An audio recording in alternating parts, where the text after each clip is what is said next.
আমরা কি করে বুঝবো যে আল্লাহ তাআলা আমাদের ভালোবাসেন? কিভাবে বুঝবো যে তিনি আমাদেরকে পছন্দ করেন, ভালোবাসেন?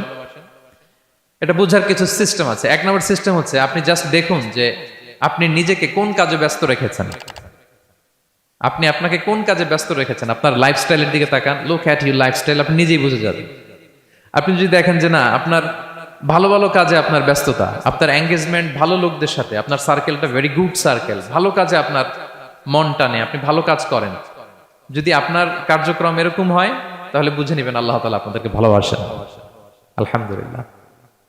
আর যদি দেখেন না, যত আকাম কুকাম আছে ওইটার সবার আগে আপনি, যেই কাজে আল্লাহর ক্রোধ আসে, আল্লাহ রাগ হয়ে যান, যেই কাজ ইসলামে করার নিষেধ, যেটাতে তার অসন্তুষ্টি, ওই কাজে আপনার এঙ্গেজমেন্ট, ইনভলভমেন্ট, আপনার সার্কেল গুলো এরকম, তাহলে বুঝে নিবেন আল্লাহ ভালোবাসা, এই মহা সৌভাগ্য আপনার কপালে জোটে নাই। তাহলে এটা হচ্ছে একটা সিস্টেম। আল্লাহ আপনাকে ভালোবাসেন কিনা এভাবে বুঝবেন যে আপনি নিজেকে কোন কাজে ব্যস্ত রেখেছেন, একটু দেখুন, আপনি মিলাতে পারবেন। 2 নাম্বার পদ্ধতি হচ্ছে এটা বোঝার যে তিনি আমাকে ভালোবাসেন কিনা, সেটা হচ্ছে পৃথিবীবাসী আপনাকে ভালোবাসে কিনা, এটা একটু দেখেন। এই পৃথিবীর ভালো মানুষগুলোর কাছে আপনার একটা গ্রহণযোগ্যতা আছে কিনা, এটা দেখেন। এটা দেখলে আপনি বুঝতে পারবেন। সহিহ মুসলিমের একটা ছোট্ট হাদিস শেয়ার করি। রাসূল সাল্লাল্লাহু আলাইহি ওয়াসাল্লাম বলেছেন যে ইন্নাল্লাহা ইযা আহাব্বা আবদান দাআ জিবরিল ফাকালা ইন্নী উহিব্বু ফুলানান ফাআহিব্বা।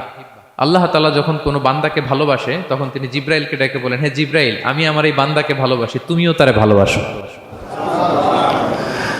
ফায়ুহিব্বুহু জিবরিল, জিবরাইল আলাইহিস সালাম তারে ভালোবাসতে শুরু করে। শুধু এখানেই না, সুম্মা ইউনাদি ফিস সামা, তারপরে তিনি আকাশে একটা অ্যানাউন্সমেন্ট করেন। ফায়াকুল, তিনি বলেন যে ইন্নাল্লাহা ইউহিব্বু ফুলানান ফাআহিব্বুহু, ও আকাশবাসীরা, ও ফেরেশতারা, আল্লাহ তাআলা তার এই বান্দাকে ভালোবাসে, তোমরা সবাই তারে ভালোবাসো।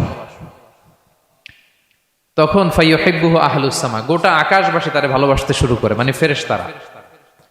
তো আল্লাহ তাআলা এবং সকল ফেরেশতারা যখন তাকে ভালোবাসতে শুরু করে, রাসূল সাল্লাল্লাহু আলাইহি ওয়াসাল্লাম বললেন সুম্মা ইউদাউ লাহুল কবুলু ফিল আরদ, তখন পৃথিবীতে তার গ্রহণযোগ্যতা বাড়িয়ে দেওয়া হয়, তার অ্যাকসেপ্টেন্স বাড়িয়ে দেওয়া হয়, সবার কাছে তার একটা গ্রহণযোগ্যতা আছে, সবাই তাকে ভালোবাসে। এটা হচ্ছে একটা পদ্ধতি যে আল্লাহ তাআলা আপনাকে ভালোবাসে কিনা আপনি নিজেই বুঝবেন, যে পৃথিবীবাসী আপনাকে ভালোবাসে কিনা, আপনার কলিগরা আপনাকে ভালোবাসে কিনা, আপনার বন্ধুরা আপনাকে ভালোবাসে কিনা, আপনার নেইবররা আপনাকে ভালোবাসে কিনা, পৃথিবীর ভালো মানুষগুলোর কাছে আপনার গ্রহণযোগ্যতা আছে কিনা। যদি থাকে, বুঝবেন আল্লাহ তাআলা আপনাকে ভালোবাসেন। ঠিক কিনা? আল্লাহ তাআলা আমাদেরকে যেন ওই কাতারে শামিল করেন। আমরা পড়ি আমিন।